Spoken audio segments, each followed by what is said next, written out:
Can I turn?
All right, I'll call the meeting to order.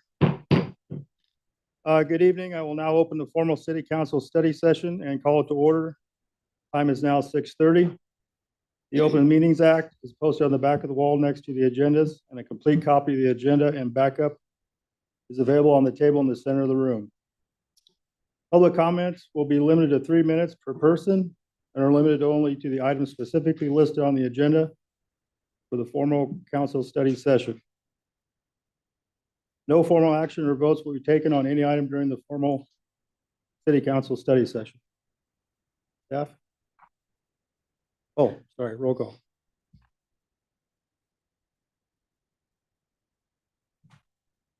Eight members are present, Mayor. Good, staff? Good evening, Mr. Mayor. Jody Sanders, City Administrator. The council study session tonight is designed to provide the council with hopefully a wide range of opinions on Broad Street. We have staff here kind of lined up to start out the conversation about Broad Street and, kind of talk about the history and maybe some of the council priorities that have already been set. Just as kind of a reminder, and then we will kind of like relinquish the floor, if you will, and allow the public the opportunity, as well as any council members that want to ask questions. And you're certainly welcome to ask staff questions as we go along. So with that, I'll turn it over to Jeff Ray, our planning director. Thank you. Again, Council Jeff Ray, Planning Director. We'll go to the next slide. There we go. All right. So we're going to start off with the comprehensive plan. This is what was adopted in 2022. Along with the comprehensive plan, a side document to this is the long-range transportation plan. They work together in tandem, provides the overall vision for the community, and it included a lot of public input that went into that to create what that public vision is. It's what we use as our growth mechanism. What is our vision for the community? Where should we grow? How should we grow? What should be addressed? So I will point a couple items out here, particularly in regards to Broad Street. As you can see there, there's a page from the comprehensive plan identifies Broad Street as part of the federal highway system, as well as the state highway system. So we have multiple tiers here where it's not just completely under our local control. Here it is listed then as a major principal artery. It's a little bit difficult to read, but you can see the principal roadway listed there is for higher volumes of traffic that are moving from large places to the other. The other one behind that, the lower one that I'd point out is that minor principal road has a little bit less. And we have this classification of our road systems. Then it goes to minor, then it goes down to our local collectors, and then our local roads, which is what most of the residential streets are. Alongside the comprehensive plan, not only do we talk about transportation, which is required on the state statute, we also talk about land use. Transportation and land use work hand in hand and often inform one another. So roads are built out to different standards when you have these different classifications, different widths, different depth of concrete, turn radiuses, all of those types of things that are important when you're building a city to go into that. So this Highway 77 or Broad Street was existing before much of the residential neighborhoods or commercial neighborhoods even existed, and they grew up around it as opposed to the other way around of putting the street in afterwards. Here you can see maybe in 2028, that's under that second green bar, is identified, yes, to look at Broad Street in that midterm for some potential traffic calming opportunities and pedestrian activities, maybe an off-street bike lane or something like that that would go all along with that area. There's too much traffic on even a minor arterial that you wouldn't want an on-street bike path. That's not good. You'd have too much conflict between those. Okay. So when they had a long-range transportation plan, you can see here's the vision statement that was made in there. I'm not going to read it to you, but then from the public meetings that were had participants in regards specifically to traffic, the key takeaways are outlined there, and this is directly from the LRTP. The need to improve traffic operations in locations including the intersections of Military Avenue, Luther Avenue, and 23rd Street corridor. That was a big piece that came forward. And the desire to divert through traffic onto the highway systems to reduce traffic volumes on our local streets. So again, keeping it on the on the state highway and the federal highway systems, maintain the condition of the roads, and interest in expanding trail networks as well was part of that. So here's what the LRTP shows for our principal arterials. You can see in red going up and down north to south there for Highway 77. And then the loop road around is you can get truck traffic to hopefully go around the community.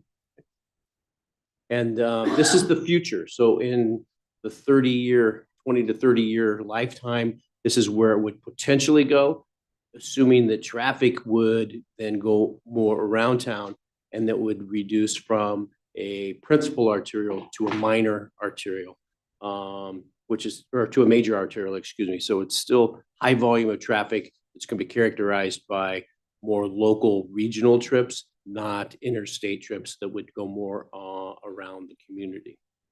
With that, I just wanted to set the framework of how the comprehensive plan looks at this. Our first zoning goes clear back, that I found, back to 1953. It still addresses residential zoning along this road that's currently permitted today under our current UDC. That'll turn to Dan. Dan Gillis, Director of Public Works. I've been researching this, and I just wanted to throw a few facts and observations that I've come across in my research here. So we've been going through this. So Highway 77 was established as part of the federal highway system in 1926. Since then, state and federal funding projects, they've done 18 of those, so about one every 5.2 or so years during that time. I've heard some discrepancies on the composition of the road as it goes. So with the last project we did to resurface it, they did 20 boring samples along the corridor there. And so what we've discovered is that north of 16th Street, it's a concrete and asphalt mix, concrete below, asphalt on top, and it ranges from in that distance between 7 and 11 inches on average. South of 16th Street, it goes concrete, brick, and then asphalt, and then that ranges from 10 to 16 inches thick. So again, these have all been either state and or federally funded projects, and so the road does meet Federal Highway Administration standards. We have, at our disposal, we have certain laws that are available to us. Section 5203 establishes truck routes, and so we have done that throughout the city. Section 5301 allows us to establish speed limits, and we can do that on this road as well. 5324 prohibits jake braking within the corporate city limits. We do have signs at all entrances coming to the city discussing truck routes and prohibiting engine braking. I've been looking at those a little bit more specifically here in the last week. We may need to look at some consistency in terms of how frequently those signs exist. I see some engine braking prohibited signs in multiple locations on some entrances and only once on others. So we'll take a look at that in terms of consistency as we go forward here. But I understand that both engine braking and truck routes are difficult to enforce for several reasons. And I want to point out, I think there might be some misconception in terms of what the relinquishment agreement has been with the state. And primarily, the relinquishment agreement provides the city jurisdiction to design, construct, reconstruct, and maintain Broad Street. However, it does retain some control over the future use of the relinquished segment, and specifically, the state retains legal title to the real estate, and they do have the right to retake possession of the relinquished segment if it's no longer used as a highway, state, or road. So we do have to coordinate with the state and federal highway administration depending on what it is we want to do with this segment of road. Although, given that we have jurisdictional control over it, we do have some more things we can do about it. I think that covers that. We are currently underway with our State Safe Streets for Fremont study being conducted by JEO, and they have we're going to wrap that up here this summer sometime. At the end of that, they should be able to propose to us various projects to improve safety throughout the city, not just on the Broad Street corridor, but throughout. But we don't have final reports from them, but just some crash analysis stats that they provided to us. South Broad Street from West Military to Cloverly is number 6 on their list of high injury crashes. North Broad from 23rd to 16th is number 10. North Broad from 16th to West Military is number 19. So they'll come up with a list of projects that they can propose to us that we can accept or put on our plans for the future. With that, I want to relinquish time to the council or the folks. Okay, thank you. Take public comment.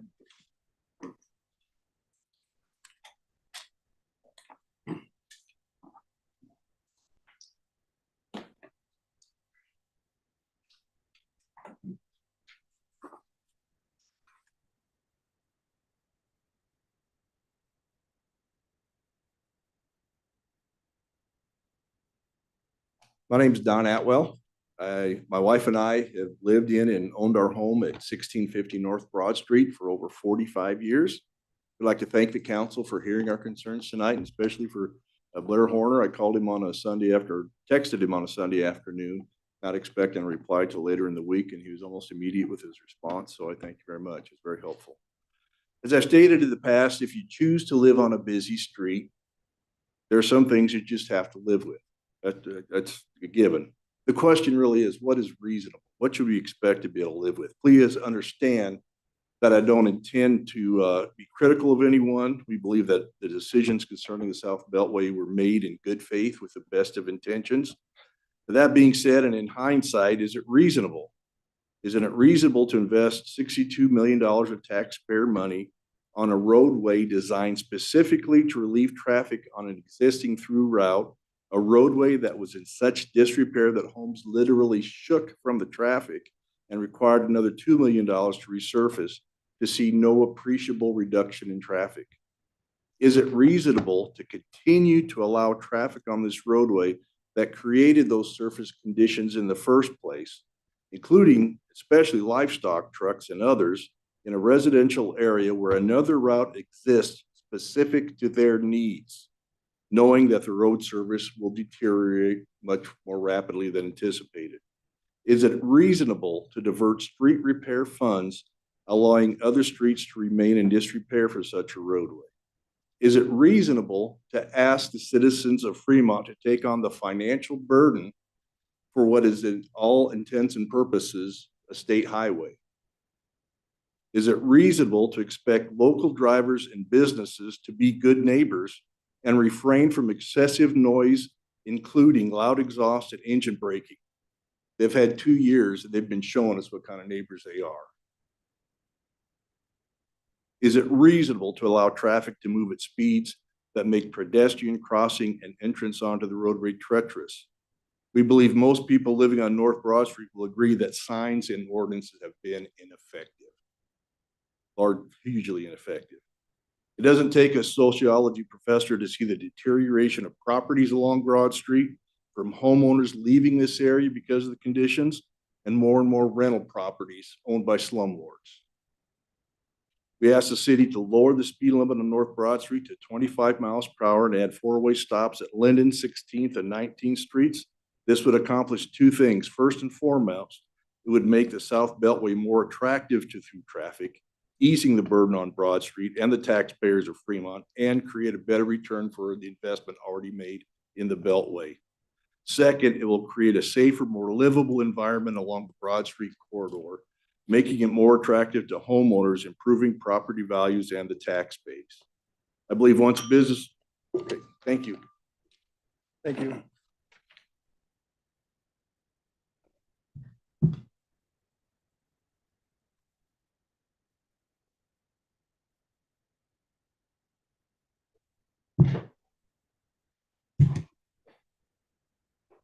Todd Hoppy, Fremont, Nebraska. I think addressing this is great since we have the bypass, but we run trucks regularly. I think we're a good neighbor. I just want you guys to understand, me being an ex-cop, I understand it's gonna be hard to enforce. Don't really like laws being put on the books that you can't enforce. But I think, you know, having some stop signs, okay, because it will, like Don said, a lot of the trucks will go around that need to go around, but we have to come through town. ARPS has to come through. We have a lot of trucks coming to ADM. You guys got a hard job how you're gonna address this, but maybe slowing the trucks down. But I'm not really much for the stop signs, because if you look at every map, it is Highway 77 until they've updated Google. And I don't think stopping excessively through the Broad Street is the way to control this. The speed will make them go around, and that would help the Fremont PD be able to police, because being local only, that's a tough gig. You have to follow that truck from the front to the back, or from the front to the back, or whatever. You got to see that they didn't stop to be able to enforce that. And I think we got better things to do than having them be truck cops for that purpose. You guys have things you can do without doing that. That's all I got. Thank you. Thank you.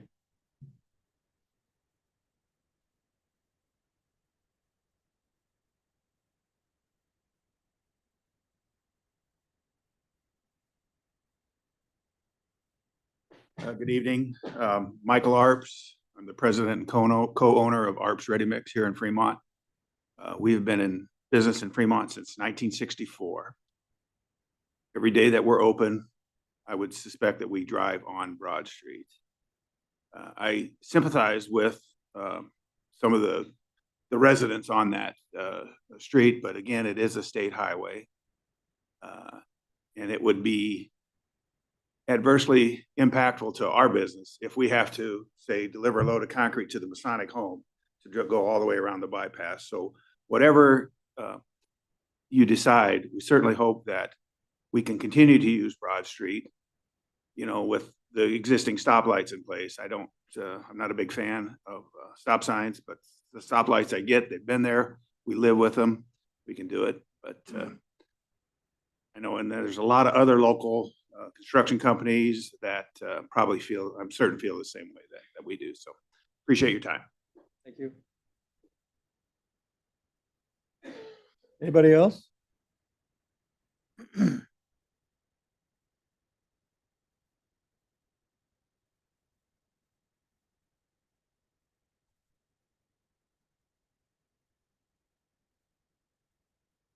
Good evening. My name is Ellen Lund. I live at 1929 North Broad Street, and I'm really grateful for this opportunity to interact with you. I'm also grateful for your concern about the safety of Broad Street and the excessive truck traffic that challenges that safety. Greg and I have lived on Broad Street since 1977. It is most certainly true you do not live on Broad Street if you are noise sensitive.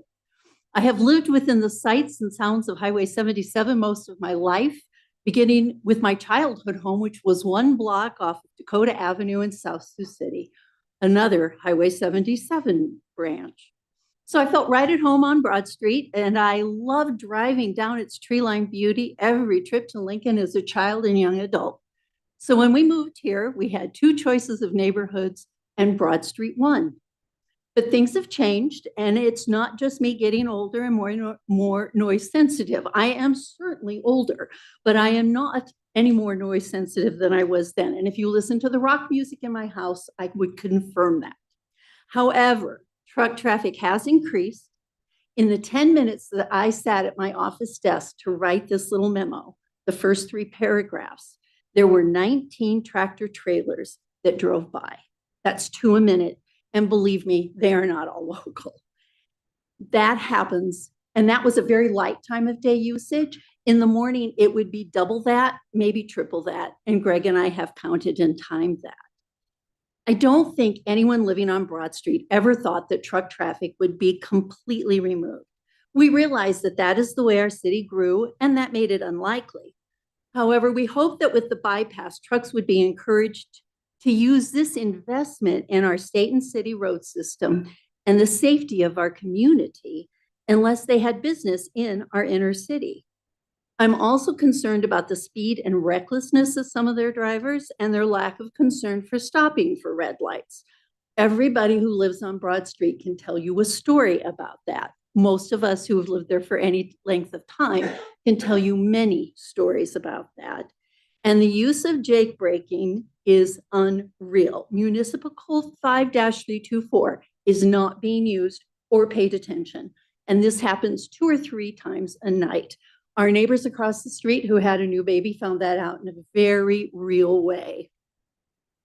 So we're hoping that you will implement a lower speed limit and enforce it, possibly make the bypass north of town easier by adding a light. I understand that trucks coming off that bypass and wanting to turn left onto North Broad Street, that can take some time. I get that because when I approach Broad Street, I sometimes use that exit, and I know how hard it is. Thank you. Thank you.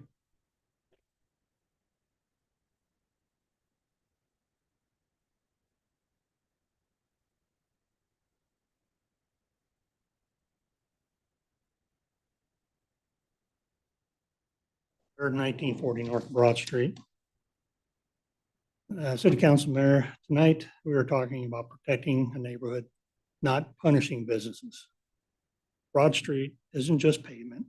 It's front yards, families backing out of driveways, kids riding bikes, and even the local cross-country team that runs across the training. For many residents, this isn't theoretical. It's cracks forming on their foundation they can't afford to repair. It's children who are being called inside because parents don't trust traffic. Conversations being interrupted, sleep being disrupted, and peace disturbed. And over time, emotional weight builds. This emotional weight is this. Residents feel like their neighborhood is being sacrificed for convenience. That feeling matters. No one here is anti-business. No one here is trying to make it harder for companies to operate. But there is a difference between supporting commerce and sacrificing community. Residential streets should not carry industrial burdens when alternatives exist. We understand that Broad Street started out as a state highway, but today it is a city street, and it deserves to be managed that way. This decision sends a message. It tells families whether their quality of life is valued. It tells children whether playing outside is something to be enjoyed, and it tells homeowners where the city stands with them and when the safety of the streets is on line. Just remember, Broad Street is not just a route on a map. It's people's homes. And with that, Broadway's passed as a highway explains how we got here, but it shouldn't dictate how we move forward. Tonight, you have an opportunity to protect more than asphalt. You can protect stability, safety, trust, and you can show that neighborhoods matter. Because once a neighborhood feels sacrificed, it's not just trucks rolling through, it's a sense of the city no longer listens to them. For that, we're going to keep fighting. Thank you. Thank you.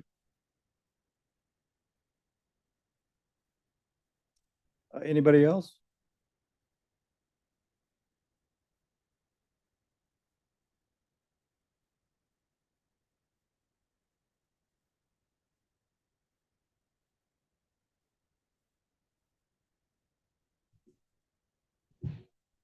My name, excuse me, my name is Loretta Maestro. I live on Linden and Broad. I moved there 43 years ago and brought my house with me. I've seen a lot. And the display that they just had with the videos on there and the rules and the laws are really good. They've done a good job. The problem is nothing's enforced. When you go back and look at that video or the thing again that says laws and they're written down, not one of them is enforced.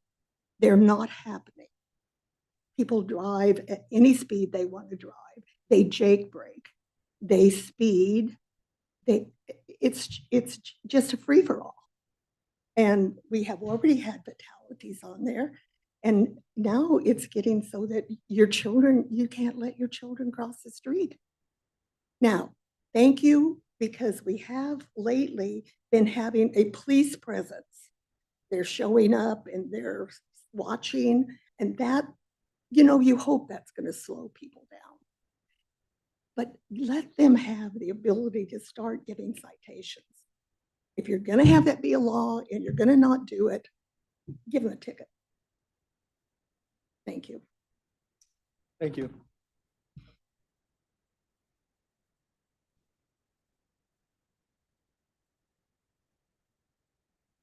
Do we have anybody else that wants to come up?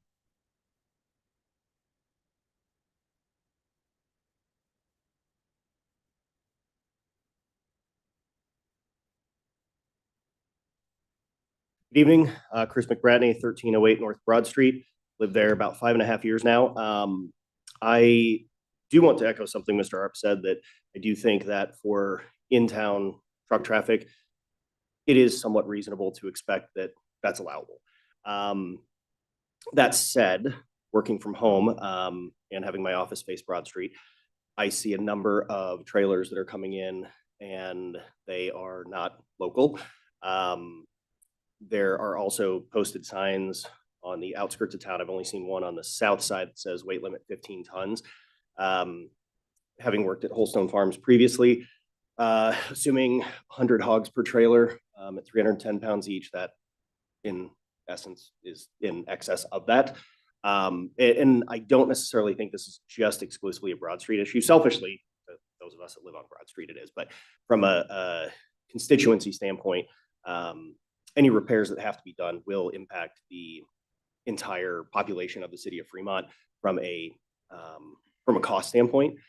And again, echoing what Mr. Arp said, if they have to go to the Masonic Home, right, absolutely drive down Broad Street. I don't have an issue with that. But where I do see issues is when you have the out of town traffic that's coming in, multiple trucks per day, fully loaded, in excess of that 15 tons. That creates a lot of wear and tear. It creates a lot of noise. We see routinely, living on the corner of Linden and Broad, the cross country and track teams trying to cross the street at 4 o'clock in the afternoon. And it can be not only difficult to cross the street, but also sometimes dangerous. Fortunately, we walk our dogs at 4:30 or 5 o'clock in the morning, so we don't really have that issue too much when we're trying to cross, but it does present a safety issue. So I do think that there is some sort of solution that can hopefully be found that will reduce that, whether it's reduced speeds. Again, the city and the state investing in the Beltway is obviously a good thing. And frankly, there are times when I have to go to Walmart where I don't want to have to deal with stoplights, and I will go the Beltway to not have to deal with traffic lights and stop signs and things of that nature. And it's actually kind of nice and enjoyable. So hopefully there's something that can be met as a solution or a middle ground, but just wanted to put my piece out there. Thank you. Thank you.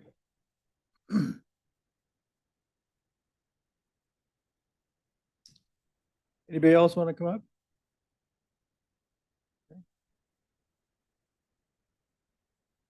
Any discussion from council? Anything you have? Questions or comments? Comments? No, I think we've all had a lot of conversations regarding this. There's a lot can be said. I think the people of Broad Street have even stated that it's certainly not reasonable to have no truck traffic on Broad Street. I think that's totally unreasonable to eliminate it completely. To have the current situation, you don't have to sit there just coming up to an intersection and waiting to get on the street. You don't have to sit there very long to watch the trucks. Some of them just frankly roaring through. It's become a thoroughfare and a raceway for some drivers. Majority of drivers you typically don't have any problem with, but it's just always the few.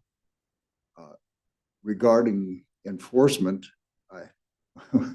we expect a lot of our police, and I made the comment to Chief Elliott, okay, we've got jake braking, we've got speed limits, we've got safety regulations. We can legislate anything we want to. Problem is being there on site at the time that it actually happens. Enforcement of what we've legislated would be helpful, but long term, it's not a solution. I think our only option is going to be looking for some way to manage the traffic. I know we have a safe streets study that's going on, but this is far beyond safe streets. It's also about the quality of life and the ability of residents there to enjoy their own property and not be disturbed. So I don't think there's an obvious solution, but there has to be some ground in between I think we could find for this. I made the comment during our council retreat. A couple of us formed an informal committee just to look at animal ordinances. And it's surprising. We think a committee is having to be a big formal effort, but it's surprising what you can do with one or two council persons, a person from the city, a person from the residential area, constituency. Just put 4 or 5 people down. Mr. Mayor, I'd urge you to consider that. Maybe an informal committee comprised of a couple of councilmen, Dan, Jeff, whoever needs to be on that, one of the Broad Street representatives, I think we might be very pleasantly surprised. Put on somebody from the business community. I think we might be pleasantly surprised what they come up with for recommendations. Maybe we should just offer them the opportunity to get together and work out a solution, come back and present it to us informally. So I'd like to recommend that. Thank you. Councilman Horner? Thank you, Mayor. You know, one of the things I'd like to say is that I very much appreciate everybody coming forward and talking tonight and sharing their viewpoints. I think it's important, and I appreciate it very much. With that said, I guess to express one of the frustrations that I've felt with it is that, you know, I will take responsibility along with Dev. Dev may not want me to throw that burden on him, but as city council person, we were kind of, you know, together on coming up with the no through trucks. We thought that was a good, solid first step, and I still very much believe that. Where my frustration lies with this thing is I don't, that set the enforcement aside, I don't think it's fair right now for the truckers if we even did start enforcing it, because we haven't stuck a sign out there saying there's no through trucks. And it's not just on Bell Street we got to worry, I mean, on Broad Street we got to worry about. We got a lot of other points coming into town because that no through truck ordinance does not apply only to Broad Street. It applies to all, it applies to everything within the ETJ. And I don't think today it would be fair to enforce it because we haven't informed. We haven't posted it. We haven't said it's not, we can't expect everybody out there to instantly understand, nor can we expect them to go, oh, I'm going through Fremont, I better go look at what the road ordinance says. That's not going to happen. I don't do it. Nobody else is going to do it. And it's unreasonable to believe it. I'm told by the city, and I'm not trying to throw anybody under the bus, that we've got problems with putting signs on state ground. I don't understand that. I honestly don't, because where the hell do we live? We live in the state. We live in the county and we live in the city. We don't live in a city and then we're not part of the state. So I don't get that. I honestly don't understand it. I'm expressing some frustration right now in public because that's the way I feel. It has been frustrating, but I am going to fall back on the good first step was making the no through truck ordinance. That's been done in other communities. I've lived all over this country and I've seen this in action everywhere. I've seen it in Florida. I've seen it in Utah. I've seen it in Kansas. I've seen it in California. I've seen it all over the place. We can't seem to get it done here, and that's frustrating for me because I think that we should be able to do it. And I don't know why we can't. So I'm stuck. All right. I'm just going to admit it. I don't have that answer, but I am going to continue to work to try to get it. So we'll see what happens from there. And I know the city is trying hard. I know that. And I know that the police officers want to do their job. I know that. So I do want to try to figure this out, guys. I really do. So we are listening. I'm listening. I think Dev's been listening. I know TJ is listening to the folks out of Ward 2. I know all these other folks up here are listening. So we're just going to keep working the problem. So we'll keep working it and try to find a solution. I promise you that much. I'm going to continue to work. So that's all I've got to say on it. Councilwoman Gannon? No, I'd like to echo what you're saying, and I know Councilman Horner has worked very hard to represent, and certainly Ward 2 certainly worked very hard to represent Broad Street, and the rest of us support that. And certainly when I'm at the quick shop, I get it, or visiting someone, I get what you're talking about, and we all do. And we had hoped maybe greater results after that bypass had opened up, but we have had some barriers. And I'm not sure, like the state, not allowing us to put the signage up if it's a state property. And I'm not sure where we are on that. And I don't know if Jody could speak to that at all. Excuse me. Sure. The issue is that we can't put signs outside of our own jurisdiction. we have to go through a process. And even because there had been a request for the no Jake breaking signs going onto the new bypass as a, the Southeast Beltway. And the response that we got back from the state of Nebraska was they refused because they said with all of the other signs that are down at the roundabout, that there's already so many signs.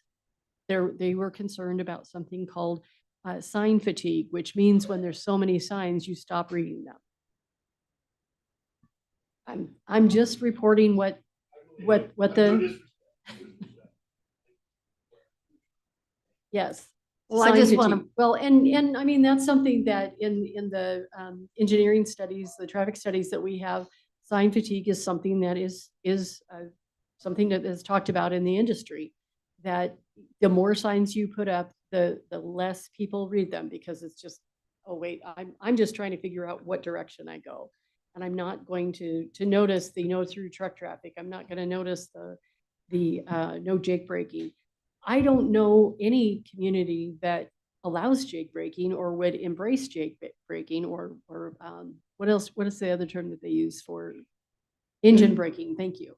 I don't know that anybody is really a big fan of it.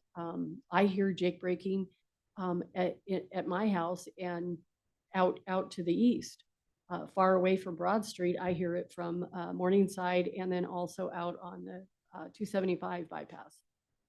But anyway, that's been our experience. The same is true on the north end of Broad Street. Again, we were looking to have signs put up there, and the response from NDOT for the people that we spoke with. I know that Dan has been trying to get in contact with our District 2 representative of the Department of Transportation, not at the federal level certainly, but the Nebraska Department of Transportation. We are in District 2, and he's been trying to. The person isn't giving us a call back. So we're going to have to try some other methods. But the immediate response was, no, I'm sorry, we won't do that. So, and the problem, especially with the no through trucks, we need to have it out on the highway section, because once they're in our jurisdiction, because don't forget up north, there's the county before it gets to the city's limits. It's, there's nowhere else to turn. They don't have an opportunity to turn around once they start down Broad Street or north on Broad Street. There's not an ideal place to be able to turn around and go. So that's where we're at. But staff is continuing to work with trying to get a hold of and get someone from NDOT to give us a call back. And maybe we could even get somebody that would be willing to come and speak on behalf of the state on that. thank you. I just wanted to point out, certainly we are working on that, and certainly want to also recognize, along with Blair and Paul did, thank you for coming and speaking your mind and certainly sharing your thoughts with us. Councilman Marsh? I'm going to piggyback off of what Blair had said. Some may know, some may not know. I'm new to this position, and as when you're new, you run out there and think you can figure it out. And so I went and spent some time on the internet and found other communities that have these policies, counties in Nebraska, and reached out to a lot of them. A few got back, and much like this room, people were saying it's really hard to enforce. As my understanding is, the interpretation is emergency braking when they hit that brake. So first, the police officer has to witness it. It's not something someone can call in and say it happened. So they have to first witness it, and then when they pull them over, it's very hard to write the ticket if you expect it to stick, simply because they can say that it was an emergency situation. They had to use those. Now, I agree with everyone else. I think we can do a better job on probably policing that a little bit. And it's difficult for police officers as well, having them out there doing those things, clearly. But I think that once you set that precedence, we'll probably see some of it go away. So. Councilman Vaughn? Yeah, just generally speaking, I'm not a big fan of the idea of increasing the number of stop signs we have along that route and or stoplights. I think that creates a burden to our regular ordinary traffic that we don't want to necessarily impede. So, you know, in my notes and in my head, I'm tentatively scratching that off my list as an option for right now. One thing that I want to see 2 action items come out of this discussion tonight. Continue to find out with legal and our city administrator what we can do with the state to get those signs in the right place outside where they have an opportunity to turn off and take the proper route. The other thing that I would appreciate investigation on and a little bit of digging is, can we possibly look into a dual speed limit type situation? Car traffic can continue on as is. Truck traffic, we could lower down to a certain whatever percentage of that, you know, and if it was significantly slower, that might serve the same kind of intent and purpose as those stop signs. If I'm a truck and I'm going to go through town, I'm going to have to be restricted to 20 miles an hour per se. Just throwing a number out there. Is that enough of a deterrent to make an actual difference before we go all in and go stop signs every 3rd or 4th block? So my thoughts. Thank you. Councilman Jensen? Yeah, I just heard some of that. I'm not a fan of more stop signs, but the slower traffic, I mean, between 30 and 25, how much difference is it gonna make? But maybe slowing down a little bit that much might control some of the Jake braking too. You're not going to make emergency stops if you're not going very fast. That's kind of where my head is right now, but I said this warrants further discussion. I'm glad we've been having it. Councilman Peterson? Well, yeah, and I'm not and we all want to find a solution, everybody here. And everybody's been so nice and so respectful, and everyone has a point of view, and I appreciate all of it. The thing about the stop signs, I'm not a fan, and I haven't driven a truck for decades, but you always notice if you pull up to a stoplight, sometimes that's where the road gets really bad because those trucks tend to hop a little bit. So you might be creating a lot of problems just by doing that. I hate to say that. Theory, yes. In practice, probably not. So I think we need to ask I guess I'd like to see a solution where the business and people can come together. And I'd also like to find out who at the state keeps having a rubber stamp that says no all the time. And it's kind of like if dad says no, ask mom, or vice versa. But I'm not taking no for an answer. I think that is counterproductive, and they can come up with whatever name. And no disrespect to you, Jody, you're doing your job. But I'm just thinking we have to have a solution here. And if it just becomes a matter of, oh, well, he says no and she says yes, that's baloney. We need to work together. We're not that big of a town. We're not Omaha, for Pete's sake. So I think everyone here wants a solution. I know you all do. And I think we can get together, but I'm tired of bureaucrats getting in our way here. So anyway, that's my 2 cents. Councilwoman Lathrop? Since everybody else said something, I feel like I should too. But no, actually, I just want to thank everybody for coming in and for peacefully speaking their feelings. And again, everybody here is listening, and we all want to, make everybody comfortable in the city. I think maybe we need some definitions also of maybe local truck traffic and specifically what that means in Fremont.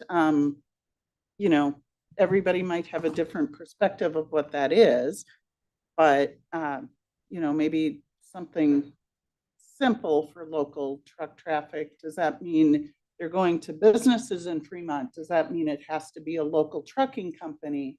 I think some clarity there might be good too. So I don't want to speak for the police chief. And so Jeff, would you like to speak on this topic?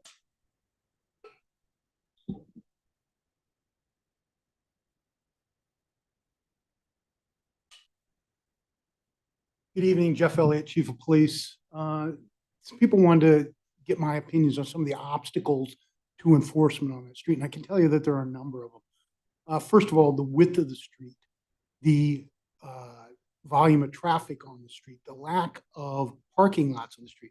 Why is the lack of parking lots important? Well, that's where we sit. Someone made a comment, said, well, why don't they sit on Broad Street like they do on 16th Street? 16th Street's easy. There are lots of parking lots there that you can sit and you can get out and in and out very easily. You also run radar on those streets and get those vehicles pulled over. Broad Street in particular, between 12th and 22nd, doesn't have those. Jake breaking, jake breaking trucks, any of those things are hard to enforce when it's hard to turn around because of the width of the street or the volume of traffic. You get turned around on a vehicle and it gets hard to get behind the right vehicle you're trying to stop. But of all those problems, the single biggest issue we have is the lack of manpower. We don't have the officers, even if there were parking lots there, to sit and watch traffic there. Our guys are going from call to call and they don't have the time to sit there for more than about a half hour. We usually, when we had the street was closed and we had all the complaints about truck traffic on the other streets, we were able to get a car for about a half hour on those streets. And believe me, it did not make the people happy because there were still trucks coming down those streets. We couldn't stop them because our other guys are out there answering calls. We're going from this call to that call, and there are 4 or 5 marked cruisers on the street at any one time. I'd like to tell you that you could give me 10 more officers and we'd fix that problem. But the truth of the matter is that's not going to happen either because we can't get the people to apply for the jobs. So you can pass all the laws you like, and you can say the police are going to go out there and enforce it. But I think at the end, everybody is going to be disappointed because I don't think that we're going to be able to do what everyone wants us to do. I'd like to make a point. Enforcement is not impossible. We can do it. We can go out there and we can try. But I'm not sure that our efforts are going to be enough to satisfy the people that are upset about this. Take any questions. Councilman Horner? Thank you, Mayor. I don't necessarily have a question about that part of it. Again, Jeff, I don't know that right now it's even fair to enforce if we haven't informed. I think we have to somehow figure that piece of it out too. And maybe I'm overly optimistic about human nature, but I think most people want to do the right thing. That's what I think. I think you guys are there for that few people that don't want to do the right thing. You're not here for most of us. I think if we inform some way, I think most people are going to opt to go around. I think most of those guys who are through truck drivers are going to see the sign and they're going to say, whoop, there's an option and I'm going to go around. Yes, there's going to be some that aren't. And those are probably going to be hard to catch. But I think until we inform, we can't expect to make a dent in the problem until we tell people that there's no through trucks allowed in the ETJ. And I don't know how to get that part done. So I don't even know that we're to the part where we can enforce yet. I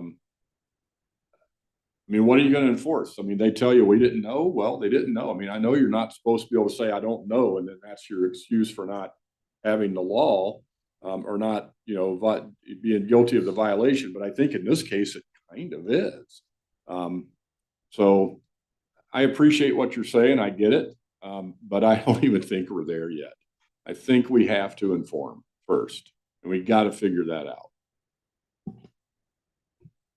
Councilman Vaughn? Chief, in your opinion, if feasible, would the dual speed limit option be easier to enforce? Because, clearly there's a giant truck as opposed to a passenger vehicle that's, grossly exceeding a distinctly different speed limit. Well, I can tell you that I believe I have seen dual speed limits in other jurisdictions. I can't tell you exactly where. But I don't know that it's going to be any easier to enforce. One of the big problems that you have with doing speed enforcement on that street is there's 2 ways you can use radar on that street. One is in mobile mode, the other is in stationary. Stationary is a problem because, again, we don't have the parking lots there. Mobile mode is a problem because, again, the width of the street. You got to get turned around. And the single biggest problem is the volume of traffic on the street. A lot of traffic on the street, and you've got to be able to find a spot where you can get turned around on it. I've done it. I've made stops on Broad Street before and been able to get turned around, but it's not an easy thing. And because it's not easy, it's not efficient. Because it's not efficient, you're not going to have lots of tickets. Kind of a dual pronged approach right off of that. What about special enforcement events? Can we apply for grants? Can we do some things?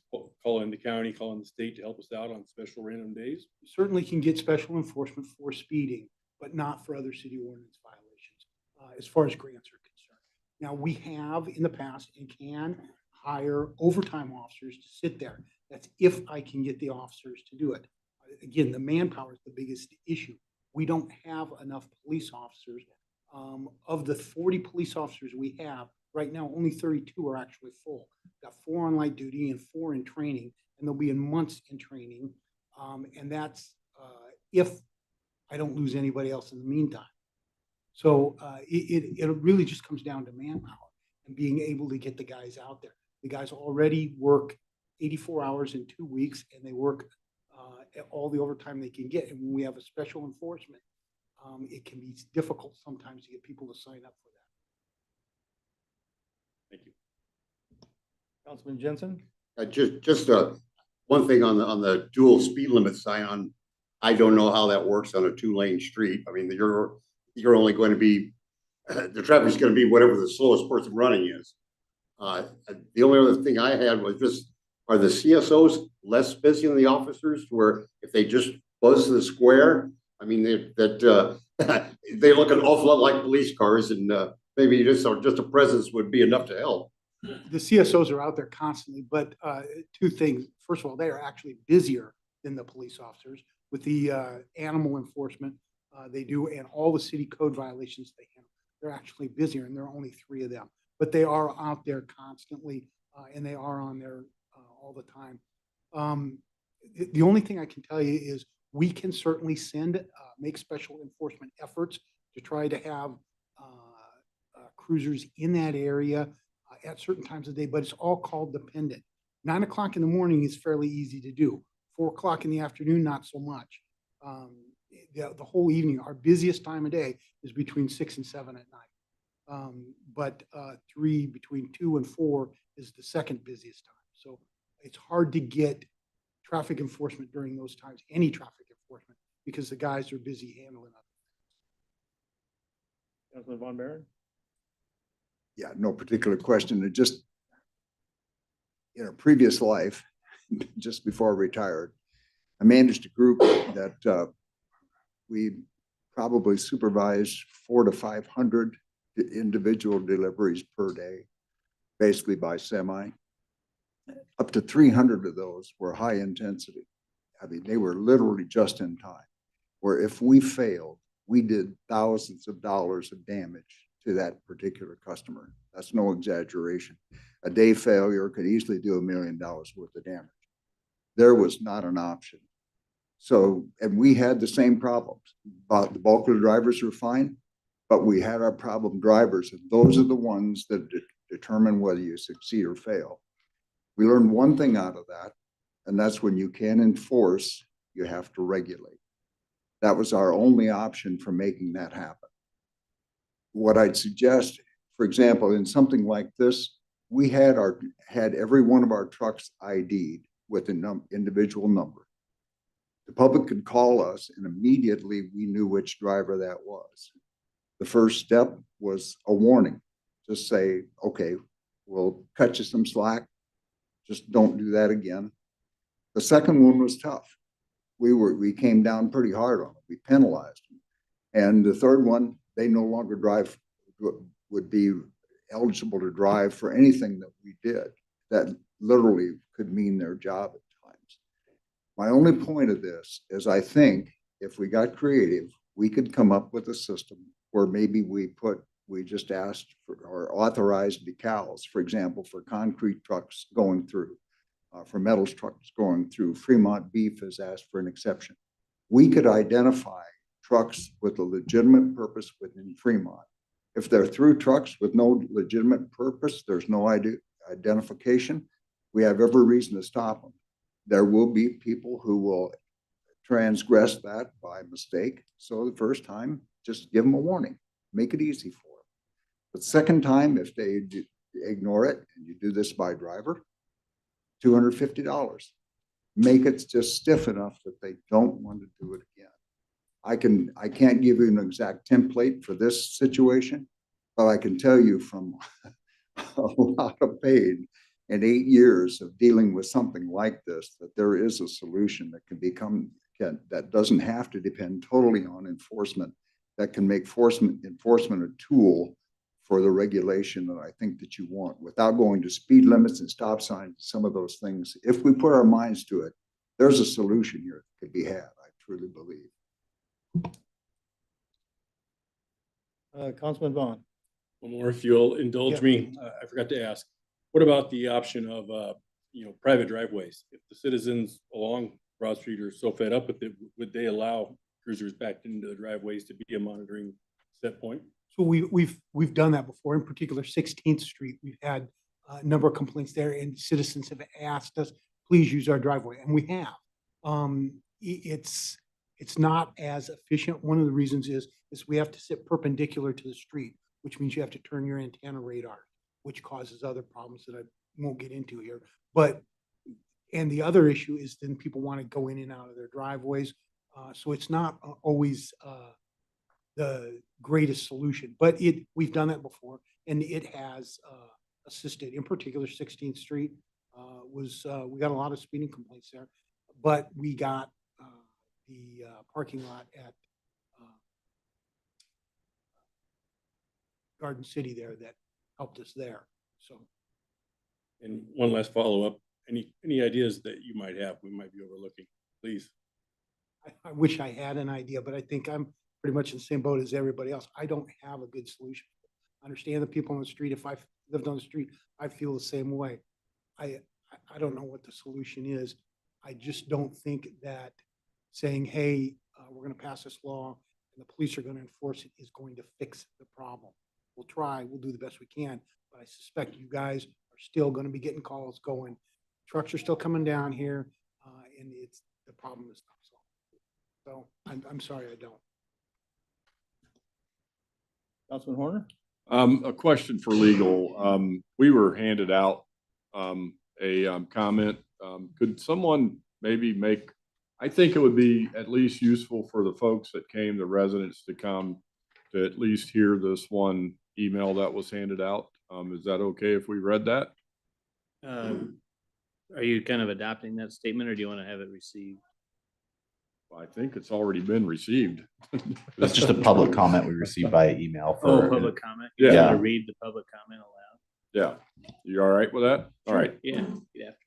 The reason I think this is important is I just want folks to know that the city's been trying. They've been working with the business partners and they do get responses. This was sent in from Matt Taylor, President and CEO at Fremont Beef. And he said, good evening. My regrets. I cannot attend this important discussion personally. Fremont Beef Company fully supports all through semi trucks using the US Highway 77 bypass around Fremont. And we direct all of our trucking partners to use the bypass rather than cut through town via Broad Street. The one exception we have would be when we take shipping containers to RMG through the north part of town. It would be incredibly burdensome to route trucks to RMG around the bypass and would turn a 4.1 mile trip into 12.4 miles. Greatly increasing our cost and adding to an already challenging manufacturing environment. We send 5 to 7 trucks round trip per day, less than 1 per hour on this route. This is only in servicing these 2 local businesses that we utilize Broad Street. Again, Fremont Beef fully supports keeping all through trucks on the highways around town where they belong. You know, I think it's important that we just know that everybody here knows that, these companies, I think, are trying. I honestly believe they're trying. And in this case, the interesting thing about that is, honestly, these trucks don't classify as through trucks anyway, so they can use that. But they're still being cognizant of the fact that they're having to send them down. So I just thought it was important that people hear that they understand that a lot of folks are trying. A lot of folks are listening and a lot of folks are trying. Councilwoman Ganem. Well, just an interesting comment that I've had from Lincoln Poultry with Costco. They had reduced their trucks by about 350 per day off of Broad Street. So they also try. And kind of going to Paul's suggestion, though, about IDing, I could see Costco has their drivers. That's their drivers. They have more control than, say, some of the other companies that have contractors, the truckers in. How do you control that? That would be difficult with the ID, even though they're contracted. Okay, thank you. Well, I think we've had a lot of good discussion. Maybe some ideas starting. We got the Safer Roads study coming. Thanks, Chief. I think with that, I think we'll end the public comment period and I'll take a motion on that. To adjourn, I'm sorry. Yep. Councilman Jensen with the motion, second by Councilwoman Ganem. I second.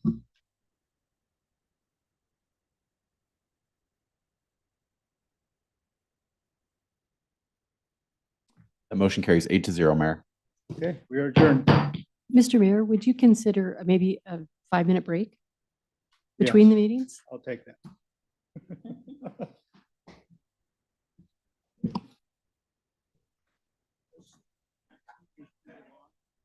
I hope not.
All right, everybody, if you could take your seats, we'll get going.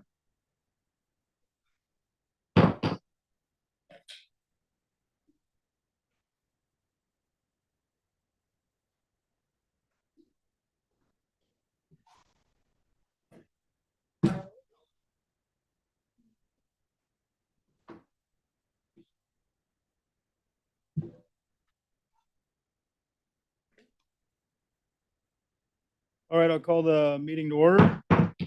Good evening. We'll start with the Pledge of Allegiance. I pledge allegiance to the flag of the United States of America and to the republic for which it stands, one nation, under God, indivisible, with liberty and justice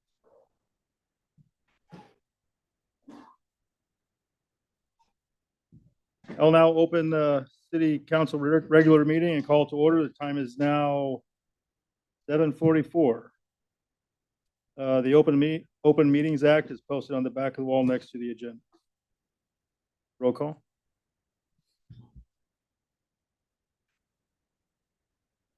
Jeff. 8 members are present, Mayor. You. Mayor's comments tonight, I don't have any. We'll go to item 1, public hearings. Motion to receive local option economic development fund LB 840 quarterly report. Staff. Good afternoon, Mayor, City Council, Angie Olson, Plan Administrator. This is the quarterly report for the Local Option Economic Development Fund, or LB 840 fund. It comes to council each quarter, and I'm here to answer any questions that you have.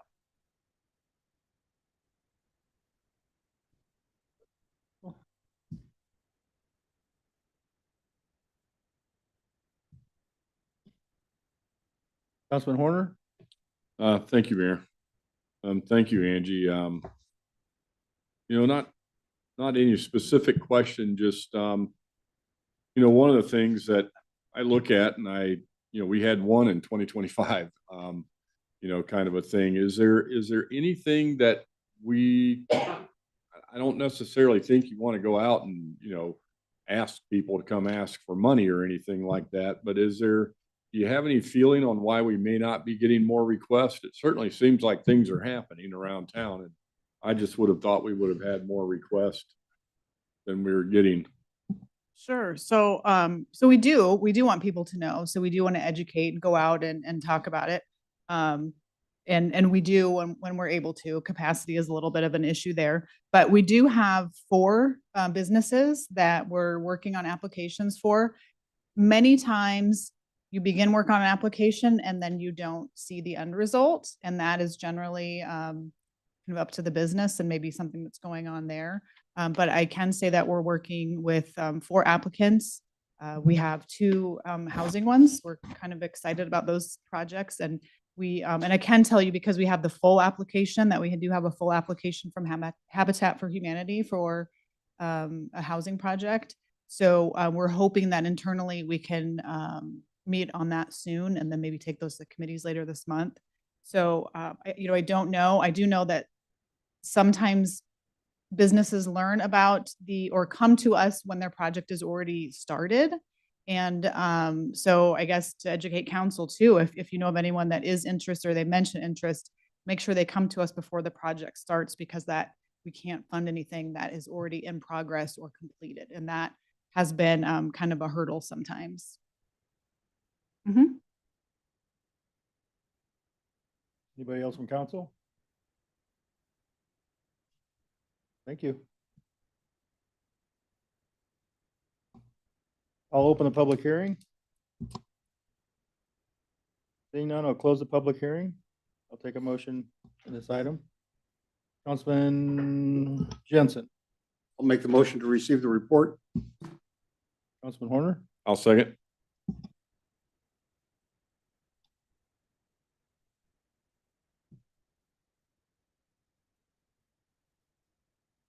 That motion carries 8-0, Mayor. Thank you. Consent agenda. All items on the consent agenda are considered to be routine by the city council and will be enacted by one motion. There will be no separate discussion of these items unless a council member, staff so requests, in which the item will be removed from the consent agenda and considered separately. Anything to be removed? Councilman Gannon? I'd like to have number 10 removed, please. Councilman Marsh? I'd like to have item 18 removed, please, from the consent agenda. Oh, sorry. Very good. Councilwoman Lathrop? I'd like number 11 removed, please.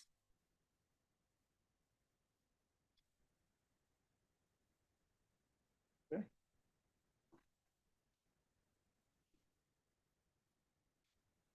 Is that it? Okay. So I'll take a motion to pass consent agenda minus items 10 and 11. Councilman Vaughn? So moved. Councilman Horner? Second.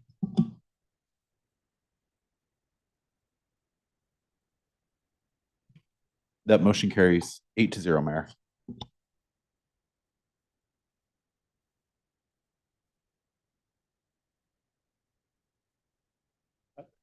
Okay, item number 10, resolution 2026-056, authorizing the mayor to sign a contract with Schemmer Associates to design the Fremont Municipal Building renovation for the amount of $327,600. Yeah. I'll take a motion to receive. Councilman Horner? I'll make the motion to receive whatever materials we have coming there. The contract. Councilwoman Lathrop? Second.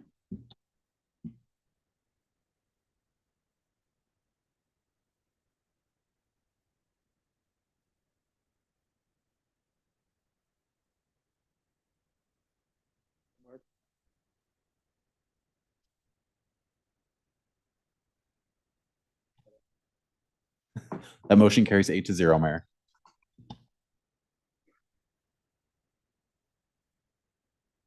Okay, staff?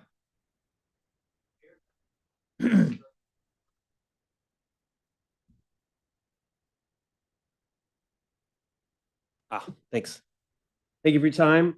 This is for the design of the renovation of the basement, first floor, and third floor of the City Hall building. Second floor was renovated earlier this year. Completion was earlier this year. So this is to renovate the rest of the facility. This is a design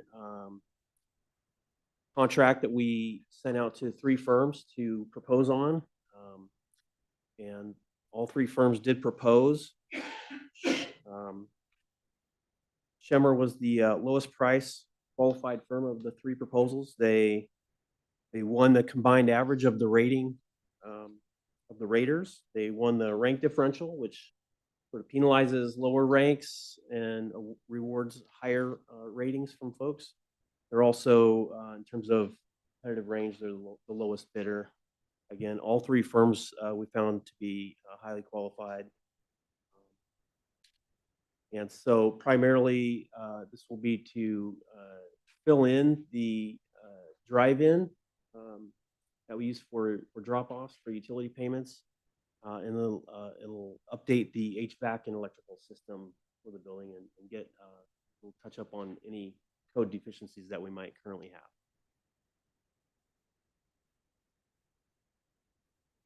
Any questions from council?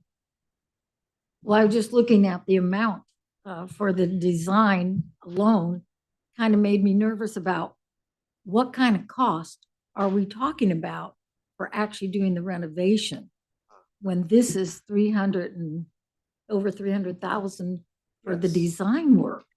Great And- observation. Thank you so much for bringing that up. So we initially were we received an optimization study for the facility, and we were initially going to go and seek a sole source bid to them with the idea that they have already done a lot of work to understand the building and would come back with a really good proposal. But the number that they came back with made me question the same thing. And so that's what made us sort of go out for some competition. And so we did invite 2 other firms. We invited them to revise their bid, their proposal. We've invited 2 others to come in as well. So we introduced competition, which did drive that price down. I can tell you the other 2 bidders were closer to the $500,000 range. So we think we're getting a really good price here. Again, I don't think they're missing anything. We did a detailed dive into their proposal. So when you get a low bid, you might get concerned about that, but I feel like they do understand our scope and they're capable of doing the work. The design of this was how this originally laid out in the budget was to sort of do a floor by floor increment, which is why the number's low on our budget. It was only intended to be for 1 floor at a time. So I think the idea was to then do maybe 3rd floor design and then start that construction, and then design 1st floor, and then move on to construction for that. And then when that's done, design the basement. And then when that design's done, then we would start construction on the basement and then maybe start design on the outside. So we changed our approach because when you're doing HVAC and electrical work through a building, it's really not the most efficient way to do it sort of component by component because everything you do on one level kind of affects everything else that's happening on the other levels. And so that drove the budget sort of shift that we're looking at here, going from 1 floor to basically designing the entire project. And then what we'll do from that is the design, part of the design requirement is to come up with a phasing plan where they will tell us, all right, how will we best move folks around to be least disruptive to the operation? But on top of that, we'll also get sort of a breakout of projects that align with our current budget for construction following this. And so I think fully expect that our current budget set forth for these projects is not enough to get everything done, but through this phasing plan and various sort of breakouts that we'll get, we'll be able to stop within the budget that we have and then decide if we want to reallocate more budget down the road for the rest of the projects that we don't get done. So we'll be able to prioritize some of the construction. Does that make sense? Somewhat, yes, Okay. on the design part. Yes. I was just concerned about construction down the line. And where does this rank as far as priority in getting it done compared to the other items in our capital improvement plan? Yeah, well, I could tell you when I got here, this is when this started. Mayor Spellerberg at the time mentioned that it was a very high priority to get this going. And so that's what we moved forward with at the time. We do have other projects on the CIP that are also going as well. I don't know if that answers your question, but yes, I understand it to be a high priority. Well, I'm just kind of reluctant just because of the sheer cost for our taxpayers. And so you're telling me what I'm hearing is if we don't have money to construct, we'll stop. Kind of like our state Yes. capitol was built. Didn't have the money, we didn't do it. Is that what you're saying? Yes, when we get done with the design, we will have a detailed estimate. And then the construction that follows that will be limited to what's in the budget currently, or as we decide as a group to go further than that. But yeah, construction will be limited to what's in the budget right now. And if we want to go further in other construction projects to finish the entire project, then we'll have to either add budget or do those down the road as you all see fit. So we'll also say such as electrical and air conditioning and heating is the most important. That's what you'll do first. I think that I agree that those are the most important things. I think taking advantage of the square footage that we have right now in terms of the infill for utilities. When we look at the use of a facility, we always divide the cost out by square footage, right? So right now, I think we view the drive-through as maybe a missed opportunity in taking advantage of that square footage. So where those rank might vary, right? I think that if we're going to fill it in, we would probably fill that in and then do the HVAC because that would affect what you do with the HVAC. That makes sense. So although we might say electrical and HVAC are maybe a higher priority, if we're going to do both, it wouldn't make sense to do the one after the other. So we'll get recommendations from the firm on what priorities they would recommend in terms of engineering expertise, and then where our budget stands. I just foresee us having some financial challenges in the future here. And so I want to be very careful what it is we are committing ourselves to. And over $300,000 is a significant amount. That's what made me wonder, oh my gosh, if it's over that much for just design, what's the construction going to be like? Of course, we won't know unless they do the design work. And I get that our building is in the 1970s, and I get that we just finally updated our bathrooms just a couple years ago to be ADA compliant. And since we've moved in, and it's never been touched. And I also understand that the more you delay, the expenses just keep incurring and going upward.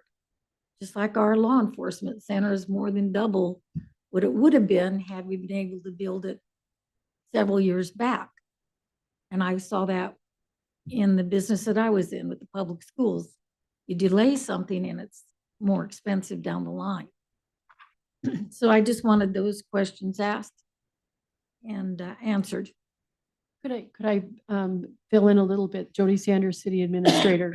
Sorry. This building is actually considered a Department of Utilities building because it was the Department of Utilities funding that purchased the property back in the 80s, I think. And so where council can find this, the budget for this, you'll see that over on the utility budget in the capital improvement plan toward the very bottom of the capital improvement plan. There's some lines there for city hall renovations. And in the last budget that we did, it was designed so that actually, in this first year, the city said, we're out. That was one of the things that we cut in order to try and get closer to a balanced budget. And so that's why at that particular time and Jeff in particular was focused on improving the area for the customer service group. He felt like they had some bandwidth in their budget to get working on the first floor. But as we're meeting with different engineering firms and that kind of thing, whether or not that's a wise thing to do, to just focus on one thing when you're trying to basically upgrade the whole building may not be the best approach. But we do have it in the budget, and it is being split 50-50. So even though the dollar amount that's shown on the budget is the whole amount that has been budgeted for this process, the city turns around and reimburses the utilities for half, the price of half, except for the customer service area. Thank you. You're welcome. Councilman Von Baron? Yeah, just a quick question, Dan, with the $200,000+ overage, where do you anticipate the balance coming? You're going to take it from other areas of CIP. Where do you anticipate that would come from? Yeah, we have to identify that yet, but that's accurate. We'll have to realign some other items on the budget. I have not been able to do that yet. Okay, so no fear of crimping the CIP budget, I would assume. It says no. Thank you. This firm did already in their proposal sort of identify, 6 potential cost savings ideas based on, we used the optimization study as sort of the springboard for their proposal. So we said, hey, use this as your basis of your proposal. But if you have other ideas, that maybe contradict this, then please bring them forward. So we're kind of excited that they went so far as to already identify about 6 opportunities to get more bang for our buck in terms of construction. So I think they'll do this. Thank you. Councilman Marsh? Forgive me for not knowing more about this project. When you say filling in the drive-through, does that mean the drive-through will go away completely then, or? I think the intention is to fill in the drive-through, but then make a box where people can still drop off that they can drive up to. It won't be sort of what you imagine right now, or what we have right now, or a banker's thing. But there'll be like a deposit box, I believe. Thank you, Dan. Any other questions? Councilwoman Lathrop? If, I know there's a big, there's been a big discussion. Would any of these funds be able to transfer to what we've been talking about, or is this specific to this and can't be moved around to any other?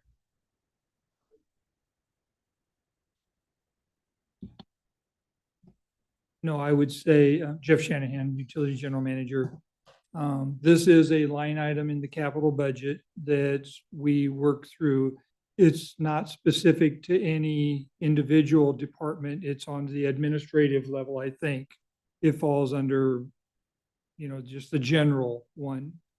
The bottom line is they all hit the capital budget. So,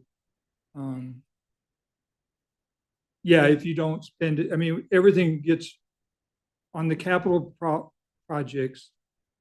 I hate to say this, but a lot of times priorities change in between 5 years. And so we're constantly monitoring that capital program. And that's really what our job to do is to manage the bottom line and set the priorities. If something moves, we've got to reassess where we're at. And something takes a higher priority, we move it up, and then we move everything else out. And it's a 5-year capital improvement plan, and it moves all the time. So something will move in this capital improvement plan to make the ends meet on this project. If this project doesn't go, then that money will be available still.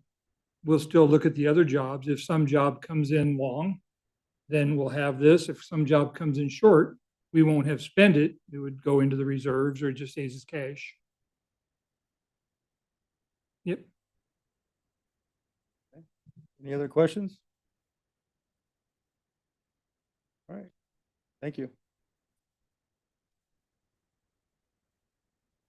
I'll open this up for comments from the public.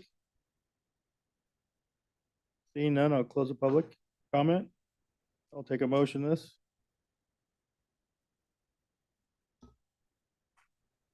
Councilman Vaughn? Motion to approve.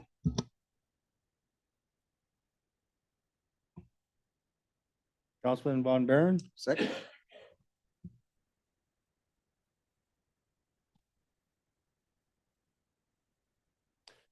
That motion carries 8-0, Mayor. Okay, thank you. Item number 11, resolution 2026-057, authorizing the mayor to sign the performance contract with Dylan Bloom in the amount of $3,500 for a live performance on June 27th, 2026. Yeah.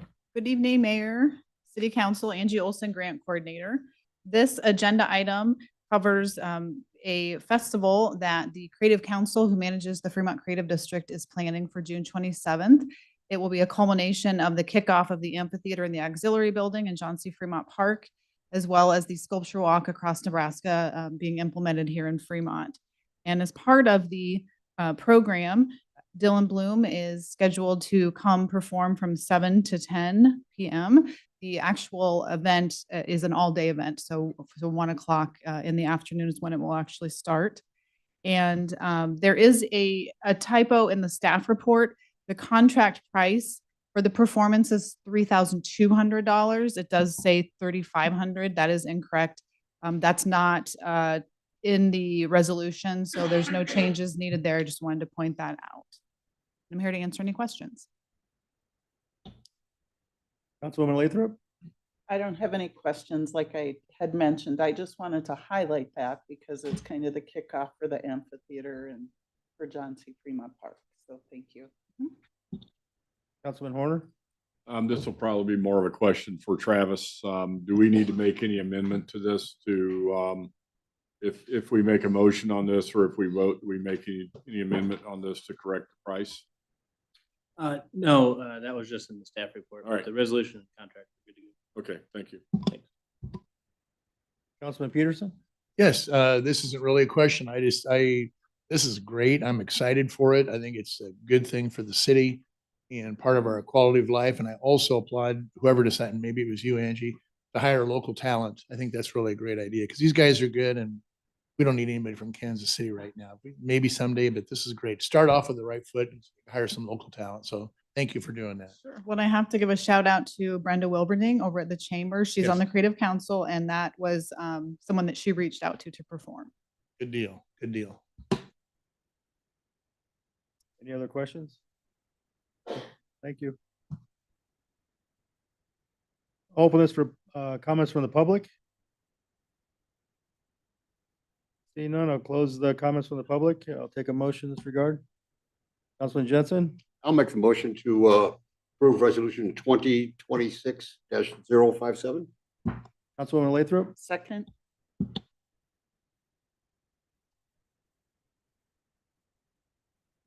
That motion carries 8-0, Mayor. thank you. On to new business. Item 17, resolution 2026-053, authorizing the terms for replacement of private water service lines and a drinking water state revolving fund program. Staff? Troy Shaven, Assistant Utility General Manager. In 2024, the EPA passed the NEPA lead pipe and copper rule, which is a mandate that all water systems remove all lead service lines from their systems. Mandate is on the system, not on the homeowner. In the city of Fremont, the service line is actually the property and the maintenance responsibility of the property owner. It was not part of the Fremont system. The city has since applied for and been given an $8 million grant from the state of Nebraska, 5.6 million of which is ultimately forgivable. And then 2.4, the remaining 2.4 is a 0% 40-year loan. When we applied for that loan, I don't think we had an exact idea of how to pay for it. There's multiple ways you could do this. And one of the options we were looking for at the time, and one of the options probably mentioned when we brought the grant application to you the first time is, does the homeowner have some sort of responsibility to contribute to the cost of replacing the lead line? Talking to other communities that have done this, Omaha, Lincoln, Grand Island, those communities are paying 100% of the cost of the replacement of the lead line. Primary reason is, again, the mandate is on the city. It's not on the property owner. So if we were to enter into some kind of agreement where the property owner, we offered the opportunity for the property owner to share in the cost, and they said no. Ultimately, at the end of the period, we're going to have to replace it anyway. And so you create a situation where maybe some people took the opportunity to contribute and some didn't. And so it's probably more fair across the board for the city to just take on that responsibility and pay for that. Like I said, we did get a $8 million grant, 5.6 of which is forgivable. That's kind of one of the reasons we went for the grant, was to make that easier. But our intent is to start this year. We will go out for bid. We will have to have the homeowners sign an agreement that will actually allow us or our contractors onto their property, allow us to work on their service line. There'll be a warranty associated with it. But I guess the reason for bringing this forward is to clarify that the city, as part of this program, will be paying 100% of those service line replacements. For number wise, we have about 14,000 services in our area right now. As of today, there are 746 that are either known lead galvanized connected, which is considered lead and has to be replaced, or are unknown. We're hoping that number gets down to somewhere in the 600 to 800 range by the end, but the numbers we're looking at are ultimately replacing 600 to 800 service lines throughout town at a cost of about $12,000 to $15,000. And if you do the math, that comes out to about $8 million. So I can take any questions. Councilman Horner? Thank you, Mayor. Thanks, Troy, for that explanation on this. I don't know if you're going to be able to answer these questions or not, but I've got a couple of them. One of them is, well, first of all, I just want to say this is fantastic that this is getting done in my business. Lead-based paints, lead contaminants, et cetera. It's real and it's still an issue. It's been there a long time. It's still an issue, and we do need to do what we can to get rid of it. Do we know, I mean, what portion of the water line again are we addressing? Is it from the house to the street? Anything between the main line and the meter is what we Okay. are, it's their service line. So there could still be lead-based pipes or lead pipes or galvanized pipes inside the house then, correct? The mandate, the rule does not affect inside. We are not dealing with inside Do- at this do- time. Do we know of any potential grant sources or anything that homeowners could go after that could help them in replacing that in their home? I'm sure there's something out there. I'm not particularly aware. It's something we could look into though. I think, it's great we take care of it at that portion, but if we've still got any of them that have those lines inside their home, then, we've done something that feels really good and is important. We should do. But I don't know that we've actually completely taken care of the problem. And I believe that that's, probably on the homeowner's part. The homeowner has to take responsibility for that. But if there's a way we could point them in the right direction for some resources and funding, that might be a good thing to try to completely address this issue. I'm Thank you. sure Angie Olson would love to research that. Is she laughing? Is she still here? Okay. She hasn't thrown anything at me yet. I can see that. Any more comments from council? If not, I'll take public comment. Thank you, Troy. Seeing none, I'll close public comment and I'll take a motion. Councilman Horner? Yes, I would like to make the motion that we approve resolution 2026-053, authorizing the terms for replacement of private service lines under the Drinking Water State Revolving Fund. Councilwoman Lathrop? I will second that. That motion carries 8-0, Mayor. Thank you. Item 18, resolution 2026-058, authorizing the mayor to sign a purchase agreement and closing documents for the purchase of the parcel currently listed as PID 2701395527 from sellers Roger and Deborah Men in the amount of 50,000 per acre, approximately 20.90 acres. Staff report. Mayor, City Council, Jeff Shanahan, Utility General Manager. As you're aware, we have done many studies for future generation sources for Fremont. We've brought up many times about the new SPP requirements for winter and summer capacity, our aging infrastructure. And so we've looked at it through our integrated resource plan. We've looked at it through a modified integrated resource plan. And we've determined that at some point, we're going to need to add some generation. And as Fremont continues to grow, it's just going to put more and more strain on our existing infrastructure, which is very old. The oldest unit was put in service in 1956. It continues to operate today. Our newest coal-fired unit was put in service in 1978, and our gas turbine was put in service in 2003. So none of our units are new, but they're all well-maintained. We do the best we can to keep them running, and we're really happy and we're proud of the way the folks have kept them running. So as we said that, we went looking for where would be a good site to set some future generation, possibly also some water storage and pressure controls items. And so as we looked around, we identified this parcel that's out adjacent to Fremont's Substation D. That particular parcel has, like I said, it's adjacent to our substation, which has got 69,000 volt primary transmission line for us. And then it's also got the natural gas line that runs right through Fremont. Now it runs to Fremont, runs right through the property. We intend to up that pressure in that gas line in, in another year or two, once the new transformer at the NPPD substation is put in service. But we're still going to keep it through that property. So what you need when you're going to build generation is you need a gas supply and you need electrical connection. This has both of them right adjacent to the substation.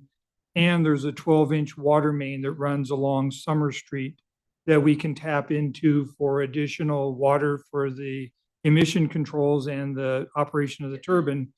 Plus, it would be a good spot where we could put some pressure control to help the west side of town as more and more load comes on the east side of town and Fremont continues to grow. So this parcel checked all the boxes that we were looking for.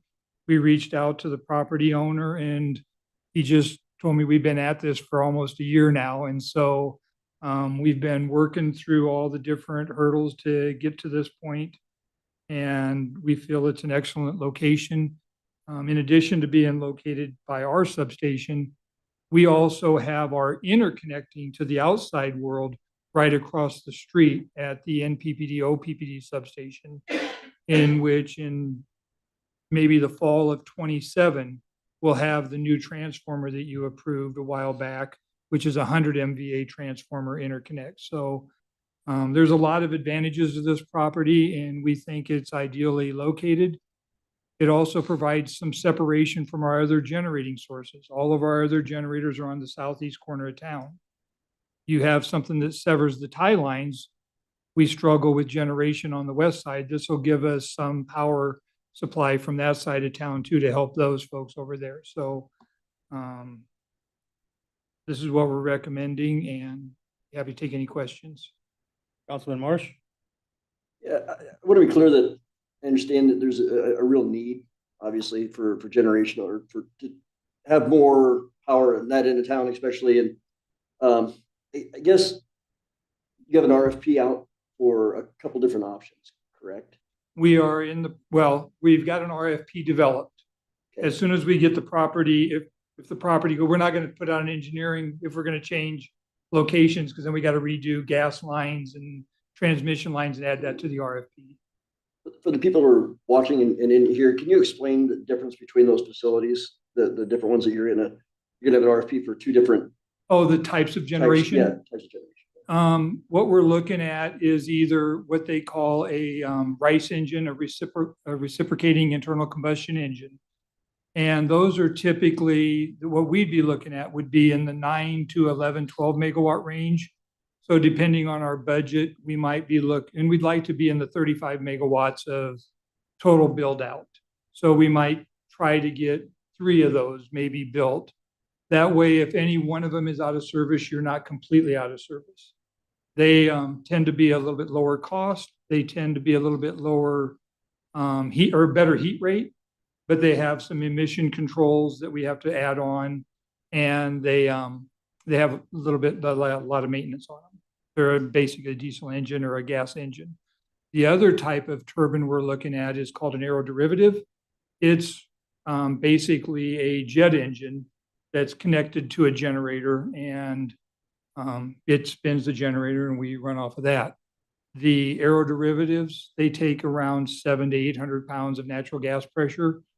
We're looking at having between 450 and 700 pounds. So we'd likely have to put a gas compressor in the plant to maintain the pressure at 700 pounds. The RICE engines don't near that much gas pressure. So we'll regulate it down because it'll be well below our minimum pressure we'll get from Northern. So the one that's out east of town already? That's a frame type gas turbine. That is not an aeroderivative. That's actually got a compressor and a turbine on it. So it wouldn't be like either. It would not be either one of those two. Or those two are not like this one that we have. Okay. Okay. Fair enough. Yeah. The one that's out there, one of the concerns was the paint. Yeah. Could you explain what's going on? Well, there? the discharge of these units are called simple cycle units, where we don't recover the exhaust heat to make steam. So the exhaust temperatures on that turbine are running around 12 to 1300 degrees. And it's very difficult to get paint to stick at 1,200 degrees. And, you know, we've tried many, many times. So now what you could do is you can put, you know, they have what they call combined cycles. And someday we may build a combined cycle out on the west side of town. A combined cycle takes that heat, runs it through a heat exchanger, and creates another basic turbine to spin a generator and gives you additional generation output. Do you think that once the responses are received, that we would have an opportunity at council to review those? Yeah, we'll have to bring it back to council for the RFP. Right, yeah. I mean, as far as the designs, are there gonna be designs, or we have an idea what it's gonna look like? Yeah, we'll go out for an RFP, and that'll hire an engineer. And the engineer would help us, you know, put a spec together to buy the turbine generator, put a spec together to hire a contractor to do a EPC contractor to build it. And we would have to bring those to council every time to get those approved. These are going to be very large contracts. And I meant, my question, or if we had renderings now, what they would look like, was, I guess, my question, because I just don't know what those. Yeah, I guess we'd have some, I know we'll have drawings. I don't know, we could probably do something of a rendering like we have there, but There's just some concerns that it's gonna look like the one that's out there, and it is, I don't know that it'll look like that one, but it's a power plant. Thank you. Councilman Jensen?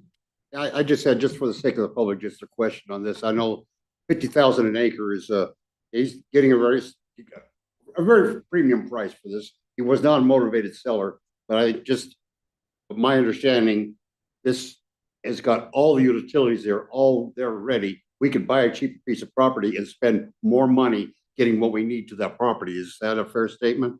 Correct. Well, yeah, we would have to find some property that would be suitable for it, in a location to be suitable, and it won't be free. The property won't be free. And then we would have to run a transmission line from wherever these generators are to this location. In addition to that, we would likely have to build a substation to connect them together to send it over to on the 69 line. We'd have to also build a gas line from wherever the main line is, which is in that property, to wherever the new location would be. So this one is, you know, I don't know what the price would be. Once we saw this site, it became the site that seemed reasonable, and the owner was willing to work with us on this, understanding it's a lot of money. Yep. Councilman Horner? Thank you, Mayor. Jeff, I don't want to go into too much of the details, and I agree with Mark, this is a lot of money per acre. However, there was there were some conditions on this that the seller on this property is actually selling this for less than he could have gotten it from another source. Is that correct? That's what I understand from the seller. He had an option on it for some other property. Whether that was actually going to go through or not, that'd be up to the seller to talk to you about. All right. I just want to point that out as well, too. Thank you. Any more comments from council? Thank you, Jeff. Thank you. Open comments from the public? Seeing none, I'll close comments from the public. I'll take a motion on this. Councilman Horner? I would like to make a motion that we approve resolution 2026-058, authorizing the mayor to sign a purchase agreement and closing documents for the purchase of a parcel currently listed as PID 27013957. Councilman Peterson? And I would like to second.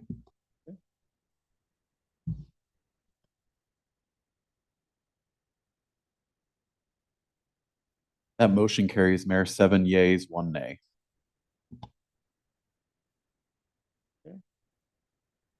Item 19, resolution 2026-059, amending the local option economic development loan documents with Holstone Farms Cooperative, Inc., and authorizing the mayor to sign the loan agreement amendment. Good evening, Mayor, City Council, Angie Olson, Plan Administrator. So in 2021, Holstone received an LB 840 award from the city of Fremont in the amount of $1.3 million. At the time, the contracts read for each year that you're in compliance, that you would receive forgiveness at the end of that year. So they actually, and our contracts read differently now. Now, each year that you're in compliance, you are you're eligible for forgiveness at the end of your contract term, the complete contract. And so because of that, Holstone has 3 of their 5 years have already been forgiven. So the remaining amount on Holstone's contract is $520,000.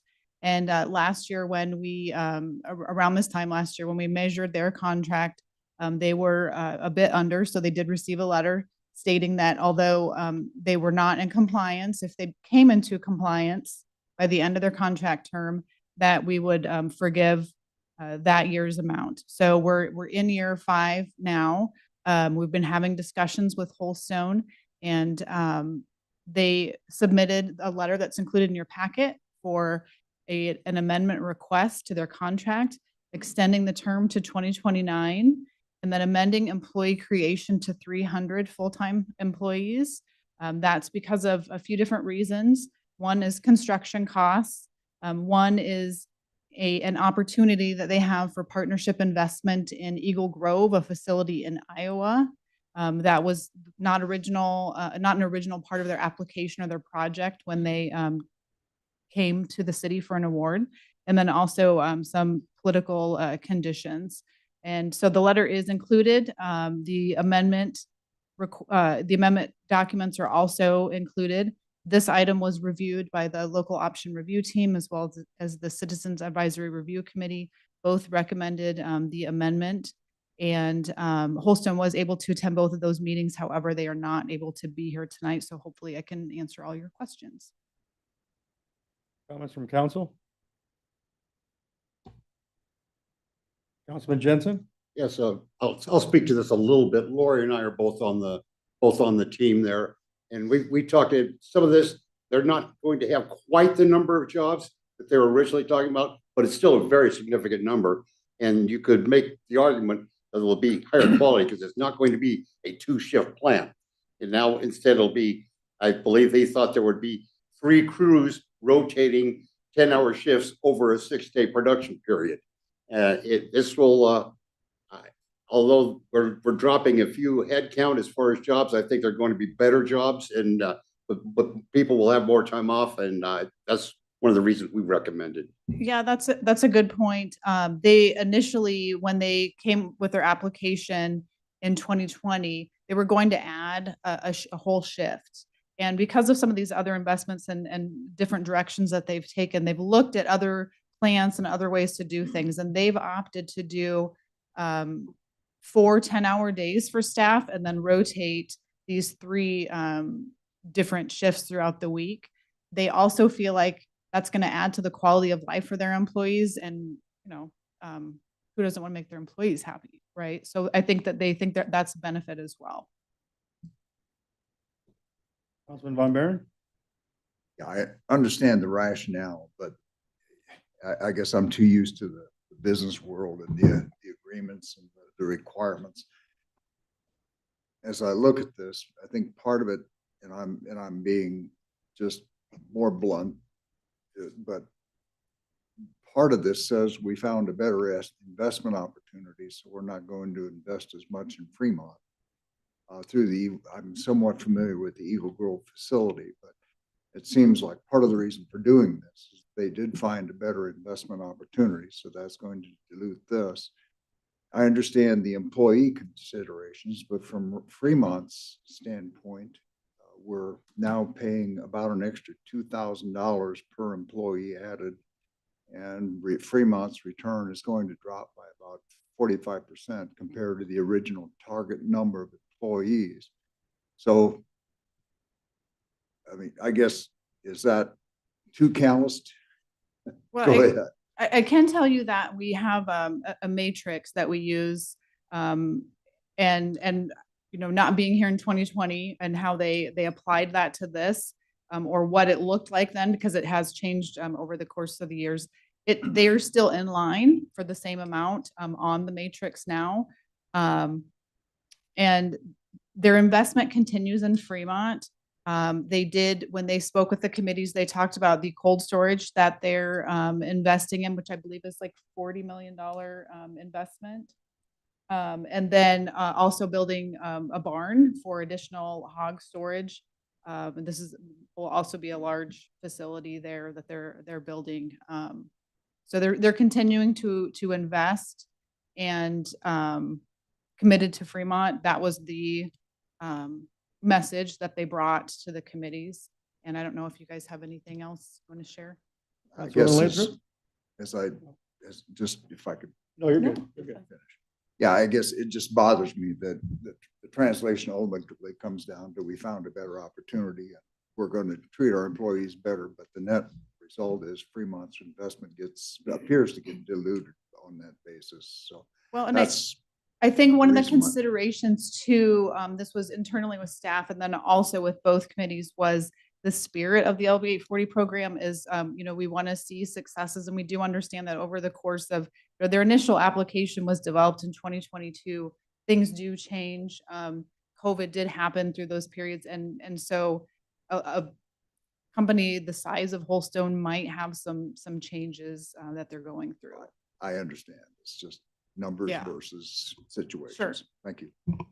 Councilwoman Lathrop? I think another thing that we should maybe point out, and maybe Jeff, you could speak to this, is as they do expand, I found it interesting that it's not a huge pull on the utility systems. Maybe you could speak to that part of it. Correct. Yeah. What they're looking to do, from what I understand and talking to Angie and Jody and talking to them, is they're looking to go to 6 10-hour days, and they're going to run their crews that way. So really the only increase in the peak demand that we're going to see is the refrigeration plant. And that's a couple megawatts, but we're going to have many more megawatt hours that are going to go through our system, because they're going to be running a full 10 hours a day on Saturday, where typically they don't run at all. They'll be running 10 hours every day, Monday through Friday, where they typically only run 8 hours. So we'll have the megawatt hours without seeing if they would have hit another peak at night, then we got to cover that peak too. So we're not seeing the peaks increase, just more demand for a longer period of time. And another thing I wanted to point out too, is we were at the meetings, I believe it was 90% of their employees live in Fremont. So the economic impact of those employees being in town, is really beneficial to Fremont. And that's kind of another reason why we wanted to say yes to this extension. And also, they're not really noted all the time in the documents, but we also look at job retention and the job, not just the jobs they're creating, but what they've also got and they're maintaining through their application and funding. And we believe too that they're going to be around for a long time because they are farmer owned. They're not a big corporation coming in from some other state and just plopping down here. They are local to Nebraska, basically. Is that a true statement? Mm-hmm. Yeah. So that was important to us too. Councilman Marsh? Thank you, Mayor. They're the largest employer in Fremont by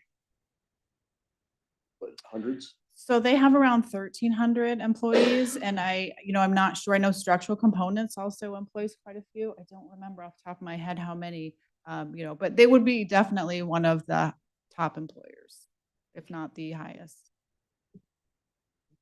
Councilman Peterson? And Angie, this may not be a question for you, but in going through all this, and I appreciate every comment everybody's made. Councilman Von Buren had some very good points there, by the way. So, but when maybe I'm being petty, when I hear the words hog barn, I'm going, oh, I'm thinking, I grew up here, so Hormel smell is a thing. And So I hope that they figured out some kind of technology to like nuke that smell, because they don't want to come out here on an August evening for a walk and go, oh, you know, quality of life. Yeah, So- we did have those discussions. They do have, they've figured out some different things, and I believe a newer type of technology that they were going to use in that. I'm not familiar with all that. I'm familiar with the smells, of Sure. course. I'm born and raised in Fremont myself, but You know what I'm that talking was about. part of the conversation. And yeah, same when I thought barn, when they said they're building a barn, I'm thinking of this like a barn like I would see on a farm, but no, Yeah. this is much larger than Oh, yeah. something And like that. those hogs ain't honey. So, Right. yeah, okay. Councilman Horner? Thank you, Mayor. You know, I appreciate all your comments and had some of those same thoughts whenever I was reading this. But ultimately, you know, if I'm reading this correctly, ultimately in real dollar terms, we're not being asked to pay anything more. And number two, we're not really losing any money. We're extending the forgiveness period, I guess, is what we're being asked to do here. But we're really not losing anything, correct? Right, we would just extend it to 2029, so the final measurement per the terms of the amendment, which are included, would be February of 2029. That'd be the last measurement. Any more comments from council? Thank you. Open the public comment. Seeing none, I'll close the public comment. And I'll take a motion. Councilman Jensen? Yeah, first I'll speak to Jeff that, the hog barn is the livestock facility where they hold this is where it'd be basically like the stockyards at a beef packing plant. This is where they're gonna keep the cows, keep the animals. I will make a resolution to approve the motion to approve resolution 2026-059. Councilwoman Lathrop? I will second that.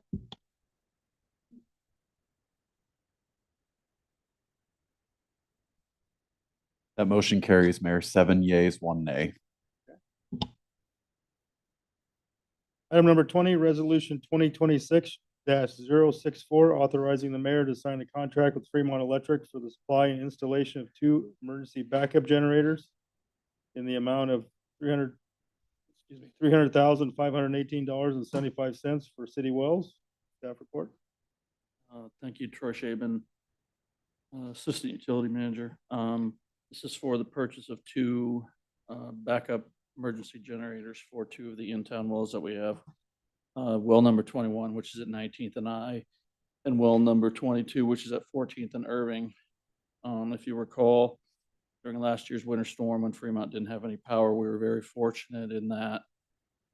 We're not fortunate that we lost power at the well field, but we're very fortunate that we had an emergency generator at the well field that was able to maintain pressure, and we did not have any issues with our water system. The flood of 2019, while Fremont was an island and we did get water at the well field, the wells sit high enough that they were not affected by the well or affected by the flood waters. We did eventually, after talking to the state and out of an abundance of precaution, we did shift from the well field wells to the in-town wells for a few days there.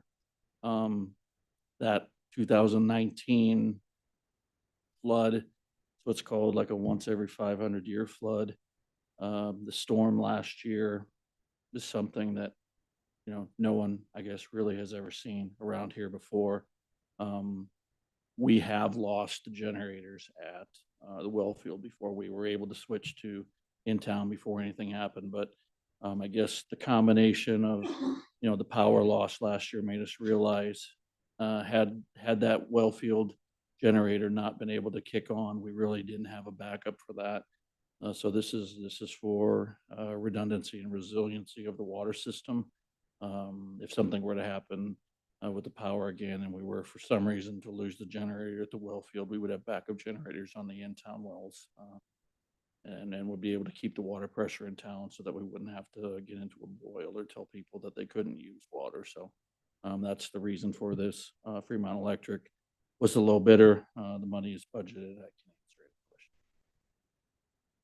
Comments from council?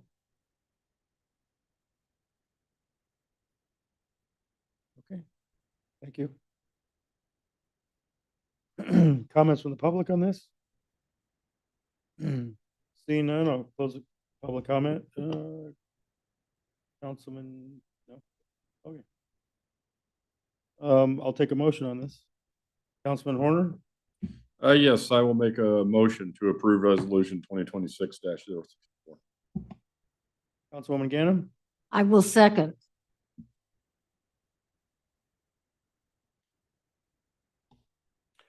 That motion carries 8-0, Mayor.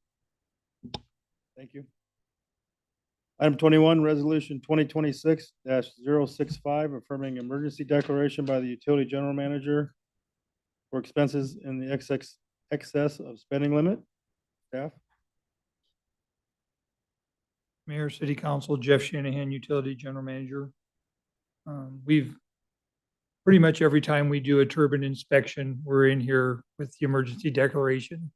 We have spending limits in our ordinance and through the state where for electric generation, we can spend up to 120,000 without council. We have to just get bids for it. The repairs to the turbine to date are around $315,000 worth of change orders for various components on the turbine. There's still the try to not use acronyms, the dry low NOx system, the valves for that are in the shop right now being looked at. So we'll have some repairs on that. The exhaust hood expansion joint's going to have repairs or replaced. We've had the burner liners and the flames, flame burners and all that. There's been a number of items that are in the shop. So far, most of them can be repaired and don't have to be replaced. This turbine is critical to the operation of the system. This unit and unit number 8, the large unit at the power plant, are two of the most critical units that we have. We can't do anything with unit 8 until this unit is back into service. So because of the excessive costs and because of the time, basically when these go into the shop, they're being repaired by the company that we have doing the inspection. Probably didn't do a very good job explaining it, but there's a lot of components and these are, it's a complicated machine. Be happy to take any questions, I suppose. Councilman Marsh? You had mentioned that you're here often, every time you, Yes. How long ago was this, your spend set up? This 120,000, from what I understand, was set by the Nebraska legislature, and that was established in 1983. We have asked the legislature to consider increasing that. I don't know if it's been approved yet or not. We're still waiting. It may not even get to the final readings because probably not. So we'll see you next meeting. Yeah, next inspection we do, because all these things, you really can't go out for bids on it. You really can't take the time because those units will be down all year and we got to get them back up and running. And we need all these units off inspected and back on before summer hits. And we want them available all winter. So you get a very small window, and SPP only allows you a certain window to work on them. And we've got 4 or 5 units that we're trying to manage in that block. Councilman Horner? Thanks, Mayor. Jeff, this is probably not so much a question about the resolution to approve the emergency spending or the exceeding the spending limit, but more of, yeah, you are here often talking about these kind of things because you have to be. My concern on this is, at what point do these units stop responding to emergency repairs? I'm sure as I've gotten to know you, you've given that a lot of thought yourself as well too. So I would just like to hear maybe a comment or two about that. Well, I would first say, like in this case, this isn't necessarily an emergency repair. It's an emergency once we see it damaged. We take and we do the inspection. We would never budget for every repair because we couldn't afford to build it. It's kind of you take your car in for a service and they determine you need brakes, you change the brakes. And that's where we're really at on this one. But yeah, these are emergent in that they can't stay off. Once we identify it, we got to get them fixed right away. This is what we were just talking about in an item a couple items ago, where we need to have additional generation so that one unit out of service doesn't basically preclude us from doing another unit. We need to have some redundancy of significant size to be able to support the system when one of the units is out of service. Okay, I don't- thanks. Did that answer your question? Close. All right. Thank you. Councilwoman Ganem? The life expectancy of this turbine is, This turbine is probably, we don't run it like most turbines run. Lately we have run it a lot more than we used to. In fact, when we first put it in, we changed the emission rating to just basically a low mass emitter, which means we just take default emission factors because we ran it so seldom. The only time it got run was during its monthly tests, and we would run it and we'd shut it back down, but it was there to provide backup energy. With the constraints that SPP and the markets have put on Fremont, we run it a lot now. And so we're seeing a lot more dispatch time on it, a lot more runtime on the unit. All of our units probably exceed their expected life. Like I mentioned before, we really have a lot of great folks that maintain these pieces of equipment, and the ability for us to run them for extended lifetimes is a testament to the folks that work on them. no, it certainly is. And I certainly like getting my heat and my air conditioning.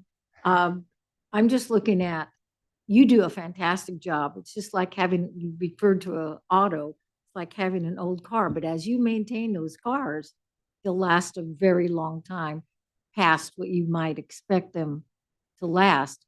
But I see another step down the line is that at some point, we're going to have to address some of the age of these units and start planning a replacement program in some way. And that's going to be tough.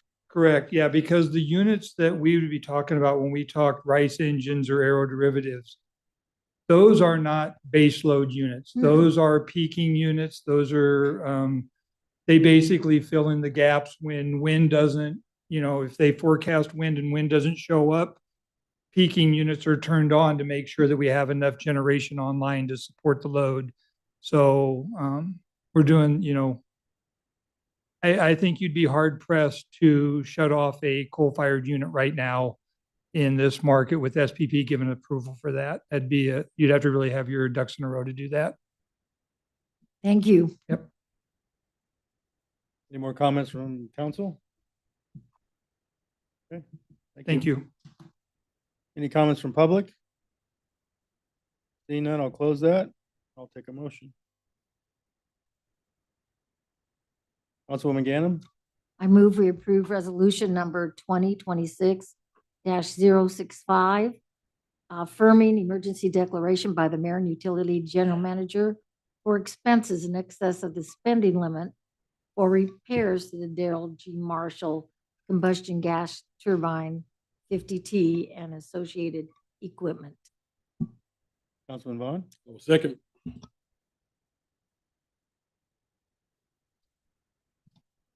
That motion carries 8-0, Mayor.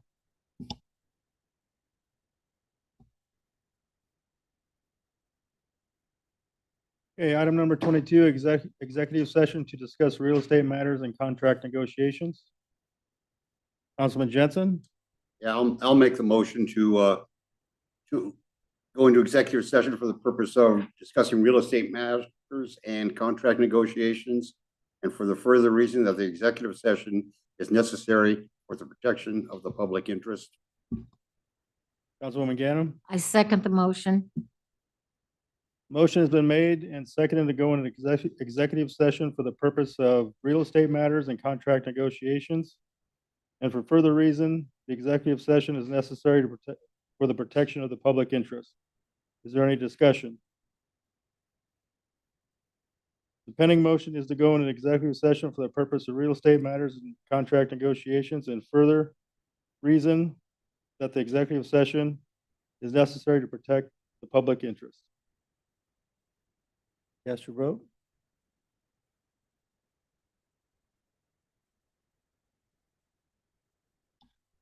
That motion carries 8-0, Mayor.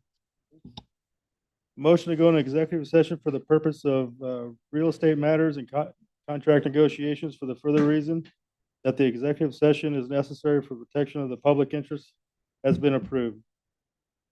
Discussion will be limited to real estate matters and contract negotiations. No official action or votes will be taken during the executive session.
I'll take a motion to come out of executive session.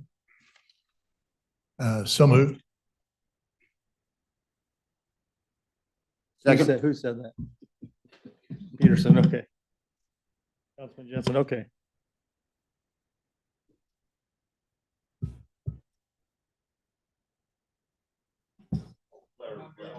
All had to All leave. right. A motion carries 7-0, Mayor. I need a motion to adjourn. Councilman Vaughn, So moved. Councilman Jensen, And I'll second.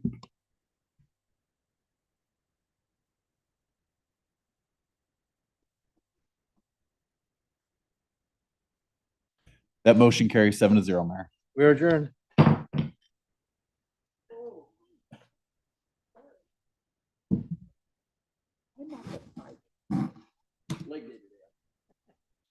Tender, are you?